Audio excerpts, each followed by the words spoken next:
The monitor beeps in perfect rhythm with my heartbeat steady, persistent, mechanical. Sunlight streams through half-drawn blinds, casting harsh rectangles across the sterile white sheets covering my broken body. I stare at the ceiling, counting the tiny holes in the acoustic tiles for the 43rd time since morning rounds. Miss Jenkins. Dr. Mehta's voice draws my attention as he enters, clipboard in hand, eyes kind but clinical. How's the pain level today? Still hovering around a 7, I reply, wincing as I shift slightly. Every movement reminds me of what happened. He nods, making a note. That's to be expected. Your injuries were substantial fractured shoulder, 3 broken ribs, internal bleeding. You're lucky to be alive, miss. Jenkins. Lucky. The word lands like a stone in my stomach. Your recovery will take time, he continues, checking the monitors. But you're stable now. That's what matters. I force a smile that doesn't reach my eyes. Thank you. Dr. Mehta pauses before leaving, his gaze sweeping the empty room. No flowers, no cards, no family. Just the sterile efficiency of medical equipment keeping me company. Is there someone we should call? He asks, the question gentle but pointed. They know, I say, looking away. They're just busy. After he leaves, the silence settles heavily around me. 6 days. 6 days since the accident, and still no sign of my parents. I've made excuses in my mind. Maybe they didn't get the message, maybe they're traveling, maybe there's been some misunderstanding. The same litany of maybes I've been reciting my entire life. The door swings open again, and for a heartbeat, I imagine it's them. But it's Sarah, my closest friend, her arms filled with a container that steams slightly. Homemade chicken soup, she announces, setting it on the rolling tray. Hospital food is criminal. The simple kindness brings unexpected tears to my eyes. Hey, what's this? Sarah sits carefully on the edge of the bed, her hand finding mine. Bad day? I blink rapidly. Just grateful you're here. She arranges the soup, napkins, spoon-small comforts that suddenly mean everything. I thought your parents would be here by now, she says, the words casual but the impact seismic. They're coming soon. I lie, the words bitter on my tongue. Sarah's brow furrows. Really? Because. She stops herself, but something in her expression makes my heart pound faster than the monitors can track. Because what, Sarah? She hesitates, then pulls out her phone. I didn't want to show you this, but you should know. She swipes through to a social media post, then reluctantly turns the screen toward me. The image strikes harder than the car that hit me 6 days ago. My parents, beaming with pride, standing beside my sister Cassandra as she accepts some award. The timestamp, yesterday. They're in Chicago? My voice sounds far away, hollow. Sarah nods, her face a portrait of contained fury. Cassandra's marketing award ceremony. They've been posting about it all week. The truth crashes through every defense I've built. They didn't come, not because they couldn't, but because they chose not to.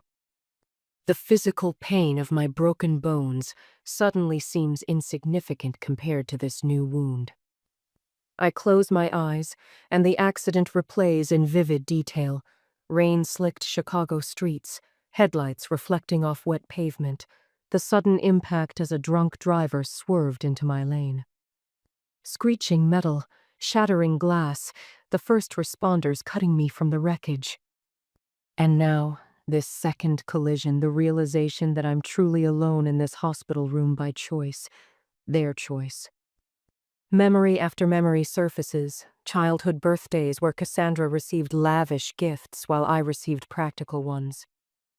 My high school graduation where they beamed at Cassandra, then merely nodded at me as I crossed the stage. Family photos where I always stood slightly apart. Christmas mornings with Cassandra's pile of presents towering over my modest few. Years of making excuses for their behavior. Dad's just stressed about work. Mom doesn't mean to compare us. Cassandra needs more attention. She's the sensitive one. With trembling fingers, I reach for my phone on the bedside table. 6 days of silence stare back at me from the screen. Not one call, not one text asking how I am. Nothing. I type a careful message. It's been 6 days since my accident. Why haven't you visited? Minutes tick by, marked by the steady beep of the monitor. Then the phone buzzes. Cassandra needed our support more. We'll try to stop by next week. I stare at those words until they blur. Something breaks inside me and, unlike my bones, I don't think it will heal the same way. What would you do if your family abandoned you during your darkest hour? Would you forgive, or would you finally see the truth you've been avoiding your entire life? I know what I have to do now. And they'll never see it coming. Miss Jenkins, just checking on your pain level? Nurse Chen adjusts my 4 with practiced efficiency. Still around a 6, I reply, though the physical pain has become secondary to the hollow ache spreading through my chest. She hesitates, clipboard clutched against her scrubs. I should mention, your parents did call once. My heart lifts momentarily. They wanted to know how soon you could be discharged. She avoids my eyes, busying herself with the monitors. I told them recovery would be substantial given your injuries. The momentary hope crumbles, not, how is she doing, or can we speak to her, just when can she leave? Thank you for telling me. I manage, my voice steadier than I feel. After she leaves, Sarah returns, her expression tight as she sits beside the bed. Mads, I need to show you something else. Her thumb swipes across her phone screen before she hands it to me, reluctance in every movement. Fresh photos of my parents appear not in Chicago anymore, but posing before the Eiffel Tower, champagne glasses raised. The caption reads, "Celebrating our amazing Cassandra's achievement with an extended European tour. First stop, Paris." They extended their trip. The words taste like ash. They knew I was here, and they extended their trip. Sarah's face contorts with restrained fury. 3 more countries. They've got the whole itinerary posted. I scroll back through months of texts from my Parensa digital archive of disappointments. Cancellations from my birthday dinner because Cassandra needs help preparing for her presentation. Missing my company award ceremony because your sister is going through a difficult time with her breakup. Pattern so clear I wonder how I never truly saw it before. My phone buzzes with a new message from them. We'll visit when we return. This trip with Cassandra couldn't be postponed. You've always been the strong one, you understand. The social worker visits that afternoon, a kind-faced woman named Janet who speaks in careful, measured tones. Madeline, I notice your emergency contacts haven't visited. She phrases it delicately. Is there someone else we should call for your discharge planning? I shake my head. My friends will help. Family support is crucial for recovery, she suggests. Perhaps some counseling together when they return? I could arrange? They're in Europe, I interrupt, with my sister. They extended their trip after my accident. Her professional mask slips momentarily, genuine concern breaking through. I see.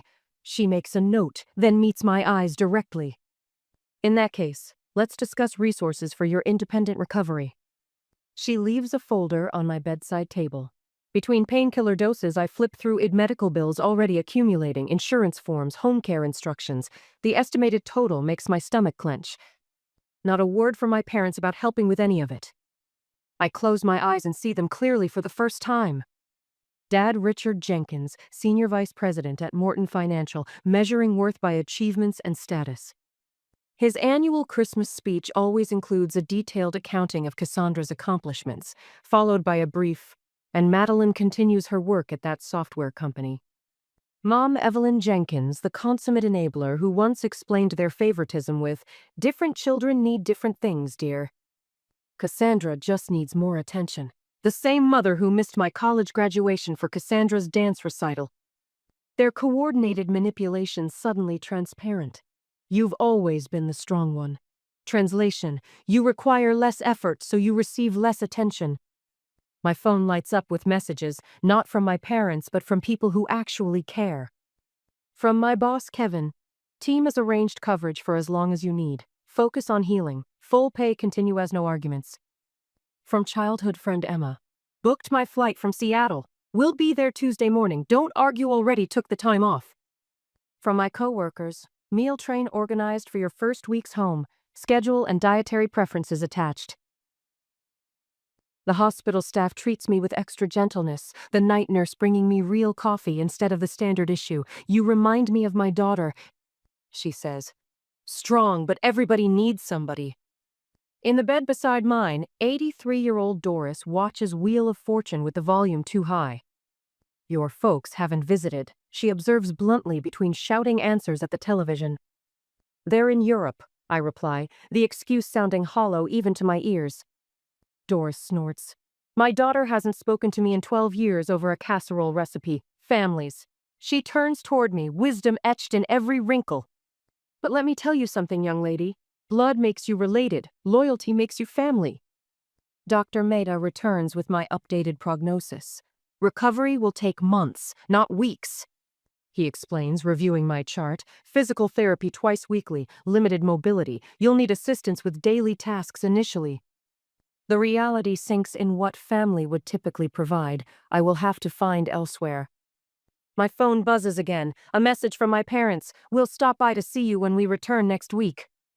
Something shifts inside me, a tectonic plate of emotion finally breaking free. I type carefully. I needed you here, not when it was convenient for you. Please don't bother coming when you return. I'll be recovering elsewhere. My thumb hovers over the send button. My whole life has been spent making excuses for them, smoothing things over, being the strong one who needs nothing. I press send.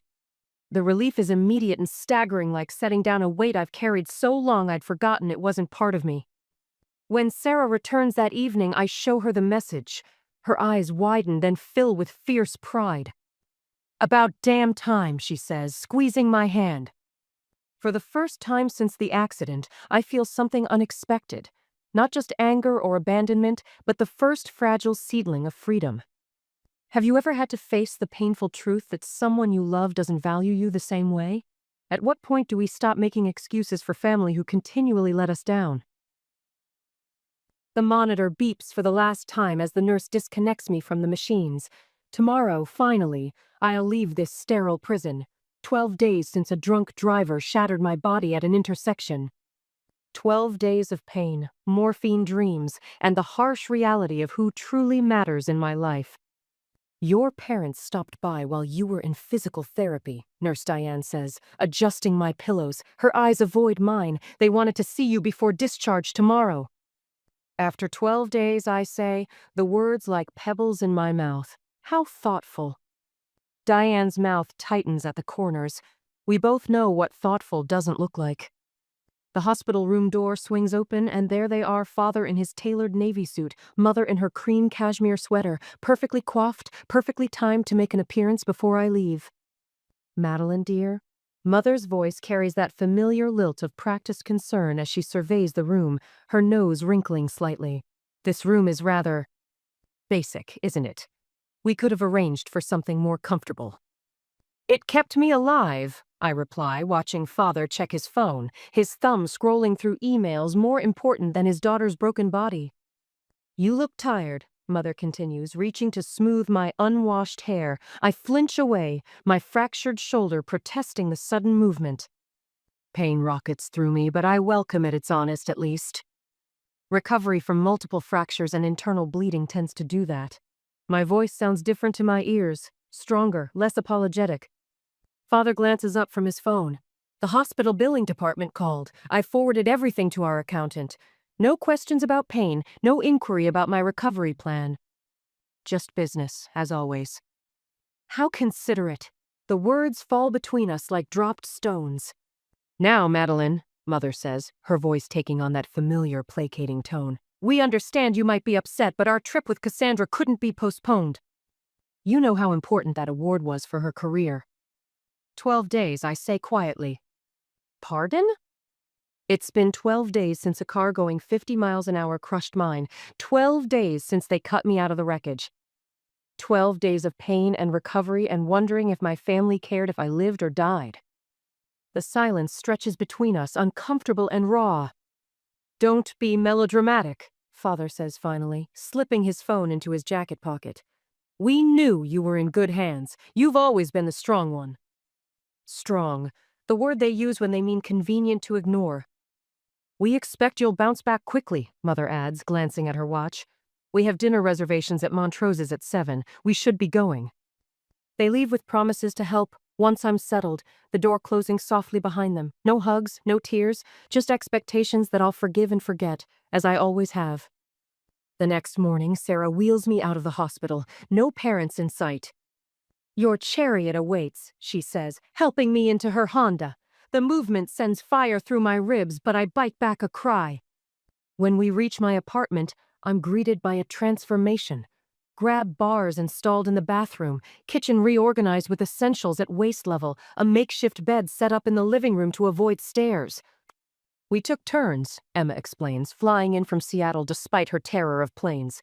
"Kevin helped install the grab bars. Mrs. Peterson reorganized your kitchen. The meal prep team from work filled your freezer." My throat tightens as I take it all in, this tangible evidence of love. "I don't know what to say," I whisper.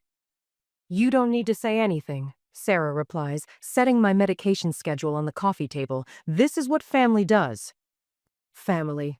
The word lands differently now. 3 days later, the apartment door buzzes unexpectedly. Sarah opens it to reveal my parents, carrying a small potted plant and wearing expectant smiles. "We thought we'd surprise you," Mother announces, stepping in without waiting for an invitation. Her eyes sweep critically over the modifications to my space. Oh dear, this setup looks so institutional. Father follows, frowning at the hospital bed in my living room. Is all this really necessary? Seems excessive. Behind them, I catch Sarah's eyes widening in disbelief. "The physical therapist recommended it," Emma says from the kitchen, her voice neutral but firm, "for proper recovery." Mother beelines to my medication chart, picking it up with a critical eye. "This schedule seems complicated. I should reorganize it for you." Something shifts inside me like a bone finally setting into place. "I needed you," I say quietly. The room falls silent. "I needed you when I was in the hospital. I have support now." Mother's hand flutters to her throat. "Madeline, we're here now. That's what matters." "No," I reply, the clarity of the word surprising even me. "When you needed me all my life for Cassandra's events, for family appearances, for the image of a perfect family showed up. When I needed you, you chose something else. That's what matters." Father's jaw tightens. "We're still your parents." "Yes, but these people," I gesture to Sarah, Emma, and the evidence of others' care around the apartment. "These people are my family now." They leave shortly after, discomfort radiating from their stiff shoulders. The door closes behind them, and for the first time since the accident, I feel something like peace. "Push through it," my physical therapist commands as I struggle to lift my arm 15 degrees, sweat beads on my forehead, my muscles screaming in protest. "I can't," I gasp. "You can. You're rebuilding, Madeline. This is how strength returns." Rebuilding. The word echoes as I force my shattered body to move. Each small victory marked on the calendar, I've created a document of resurrection. Later, when the session ends, I notice my phone on the table. No messages from my parents. 3 weeks ago, this would have devastated me. Today, I simply put the phone in my bag. "You know," my therapist says, watching me closely, "you're healing more than just your body here." That night, sorting through old photo albums during my recovery, I see what I've always refused to acknowledge. In every family photo, Mother's arm around Cassandra, Father's proud hand on her shoulder, and me, always slightly apart, smiling too hard, trying to belong. I find my childhood diaries, reading entries with new eyes. "Mom missed my science fair today. Cassandra had a cold. Dad said my A in calculus was expected, but took Cassandra out for ice cream for her Psi 1 in English. No one remembered my birthday until dinner." The tears come then, not for the present pain, but for the little girl who never understood why she wasn't enough. I cry until there's nothing left, mourning the family love I never had. And in the morning, I wake with a strange lightness. The pain in my body remains, but something else has shifted. I look at the calendar where I've been marking my progress. Today, I add a new notation. Freedom Day. The steady rhythm of my life has finally found its cadence again. 6 weeks into recovery, and my apartment no longer feels like a medical ward. I've banished the raised toilet seat to the closet, tucked away the shower chair, and relegated the pill organizer to a single kitchen drawer instead of dominating my counter. Small victories. Evening sunlight streams through my west-facing windows as I water the peace lilies Sarah brought when I first came home. It's thriving, unlike the relationship with my parents, which has withered to the occasional perfunctory text message. I prefer it this way. My journal sits open on the coffee table, today's entry still drying. Walked 8 blocks without pain. First day back at Horizon went better than expected. Kevin arranged a welcome-back lunch. No one treated me like I might break. The apartment has become my sanctuary during these weeks of healing. Gone are the family photos that once cluttered my bookshelf, subtle reminders of what I thought I had, or what I hoped for.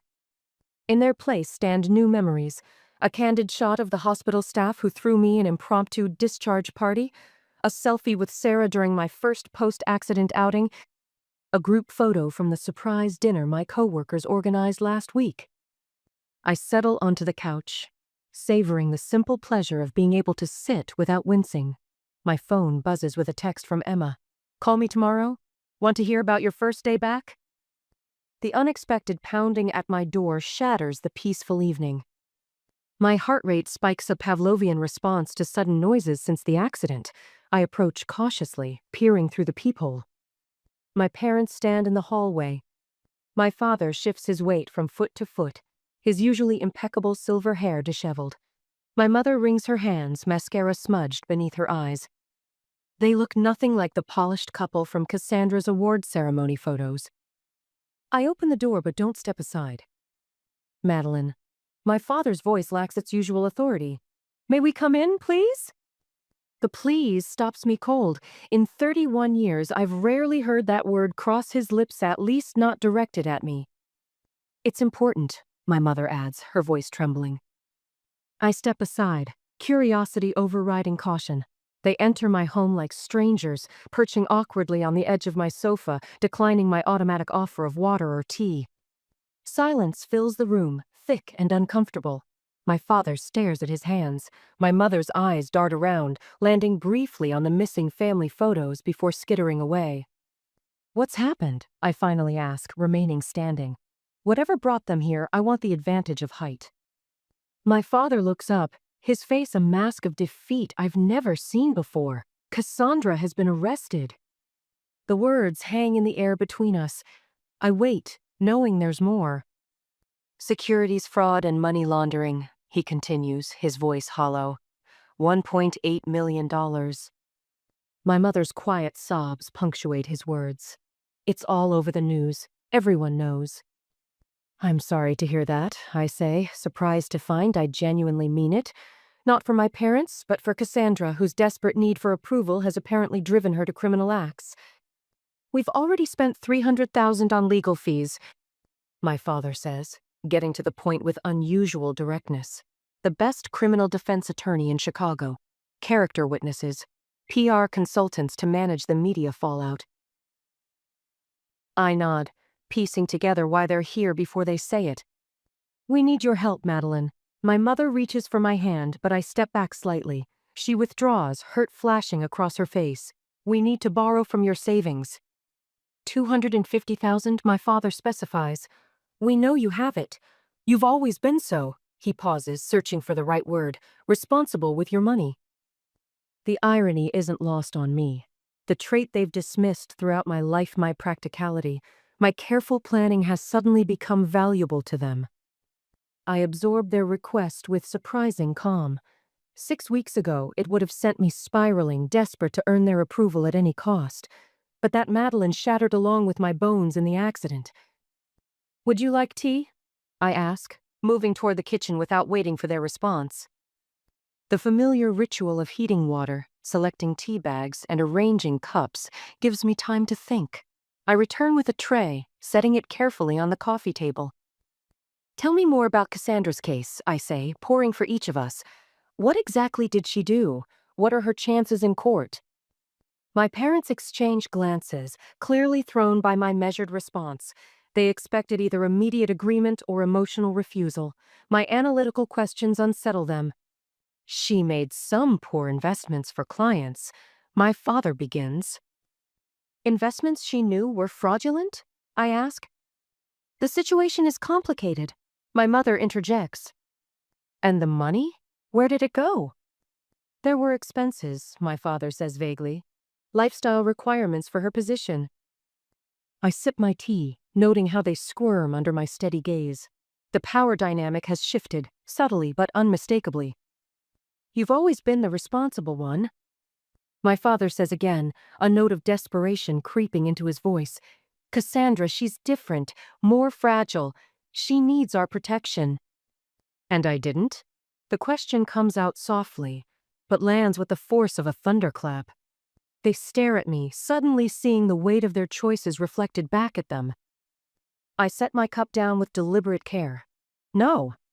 No? My father repeats, disbelief coloring his tone.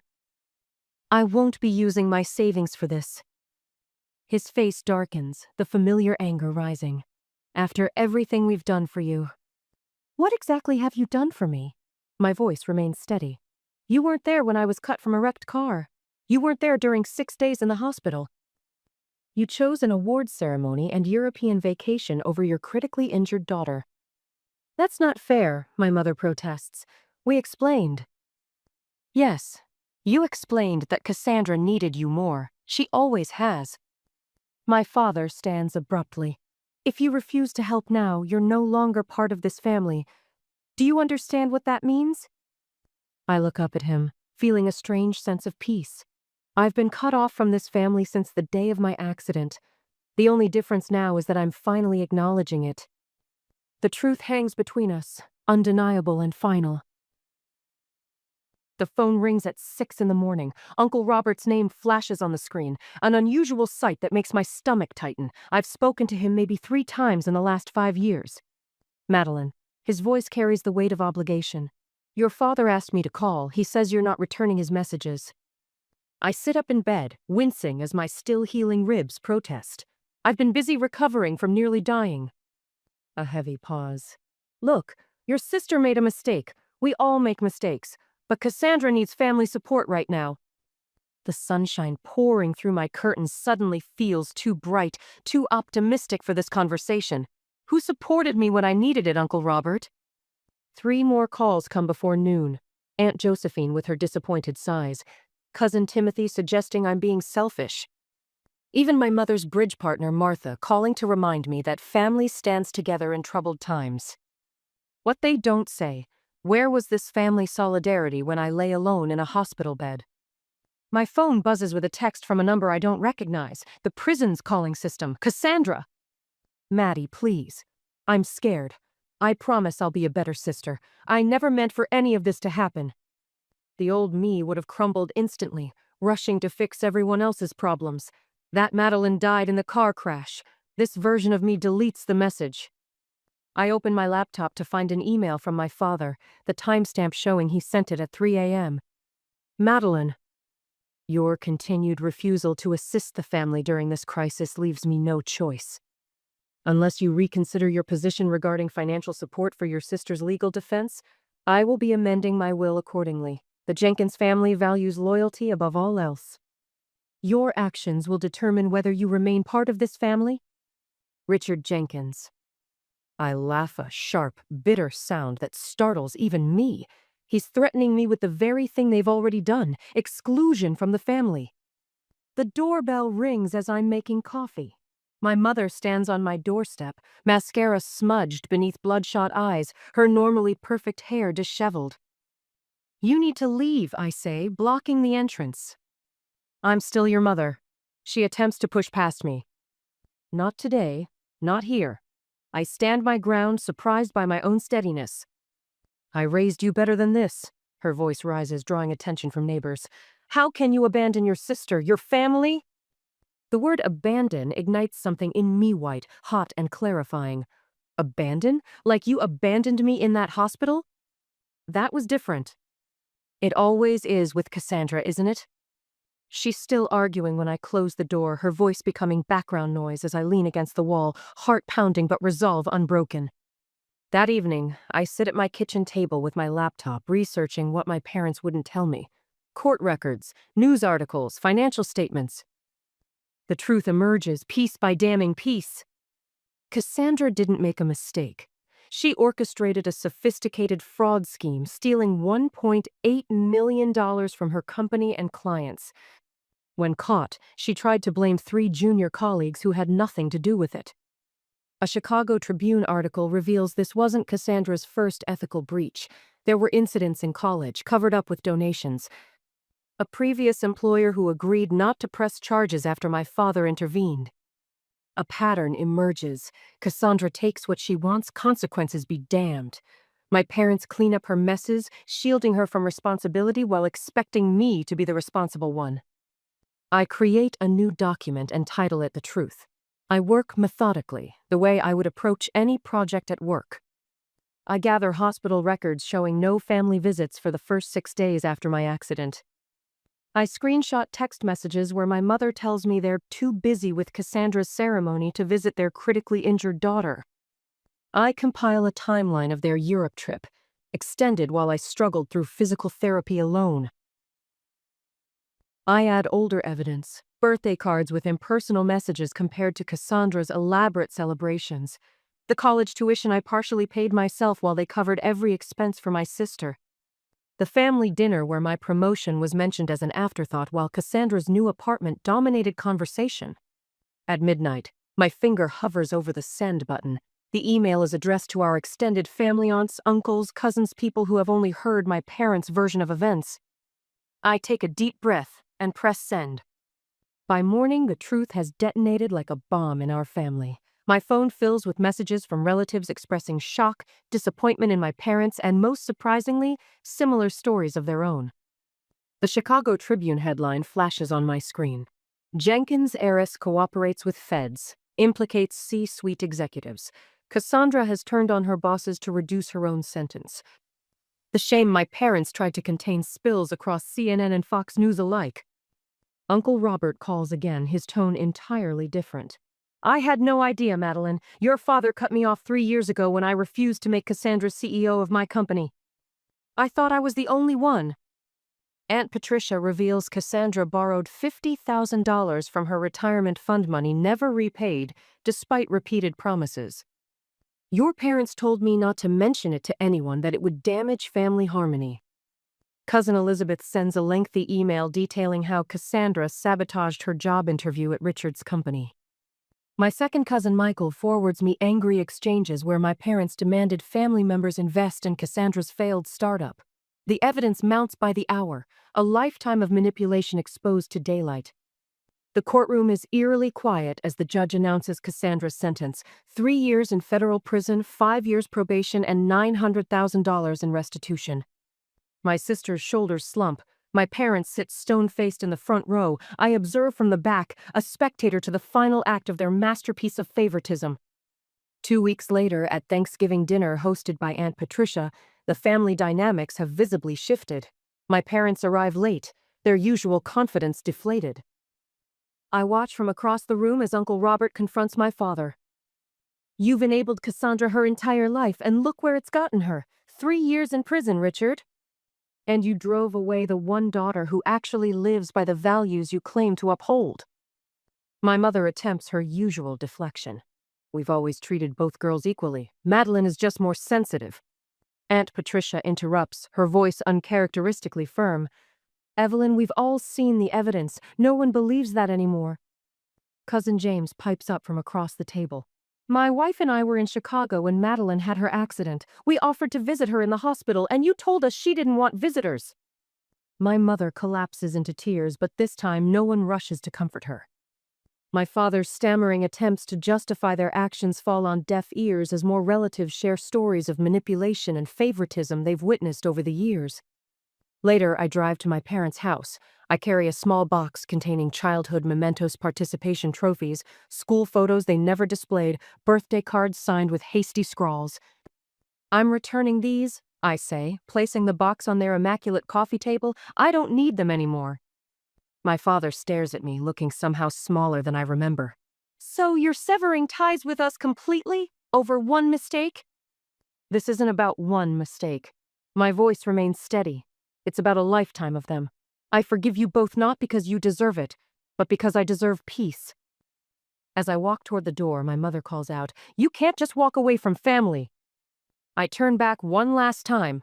I'm not walking away from family. I'm walking toward it the real kind, built on mutual respect and genuine love. In their stunned faces, I see the truth finally registering. In trying to save their favored daughter, they've lost the one who would have stood by them through anything if only they'd done the same for her. What does freedom from toxic family relationships really look like?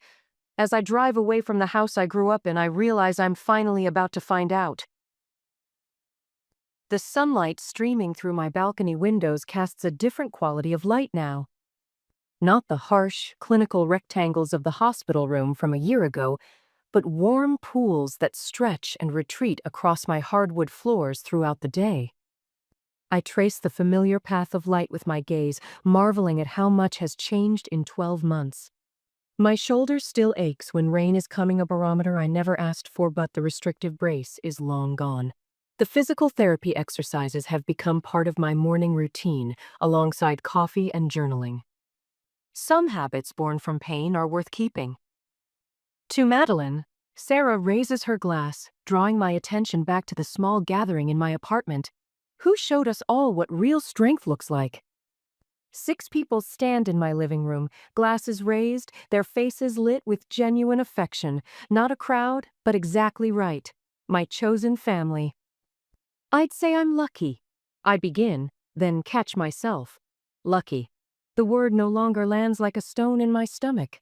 Actually, I am lucky to have each of you. Kevin, my boss who became a mentor, nods appreciatively. Mrs. Peterson dabs at her eyes, her weekly homemade casseroles having sustained me through months of recovery. Emma, who flew in despite her fear of flying, Uncle Robert and Aunt Patricia, who reached out after decades of family-enforced distance. And Sarah, who saw what everyone else missed and never once made me feel burdensome. No parents, no Cassandra, and amazingly, no void where they should be. Uncle Robert catches my eye from across the room. Before the accident, he was just a name mentioned at holidays, another family member pushed to the margins for failing to play by Richard and Evelyn Jenkins' rules. Now, he and Aunt Patricia have become the family historians I never knew I needed. Your grandmother would be proud, he tells me later, his voice rough with emotion. She had that same steel in her spine. Our Sunday brunches have become a cherished ritual, their stories filling in blank spaces in my family tapestry. Turns out I come from a long line of strong women, just not through the branch I'd been focusing on. The promotion couldn't have happened to a more deserving person, Kevin says, setting his glass down. The team actually cheered when I announced it. He's not exaggerating, Emma adds. I was on the video call. People literally stood up. The warmth spreading through my chest has nothing to do with the wine. At work, as in my personal life, I'm finally being seen. Later, after everyone leaves, I drive past the intersection where my life changed course. The skid marks are long gone, the twisted guardrail replaced. I slow, not out of fear, but acknowledgement. The sight no longer triggers panic, just a quiet recognition of before and after. Back home, I open my laptop and find Cassandra's latest email waiting, her third from prison, each one showing incremental growth. No demands, no manipulation, just simple updates and cautious questions about my life. The therapist calls it earned redemption, this careful rebuilding. I'm not ready to visit her yet, but I answer her emails now, brief, honest, measured. My therapy sessions have decreased from weekly to monthly, but the support group I now lead meets every Tuesday evening. Adult children of narcissistic parents learning to redraw family maps, recalibrate normal meters. Watching their faces as recognition dawns, You mean it wasn't just me? Heals something in me each time. The Thanksgiving dinner last month marked a turning point.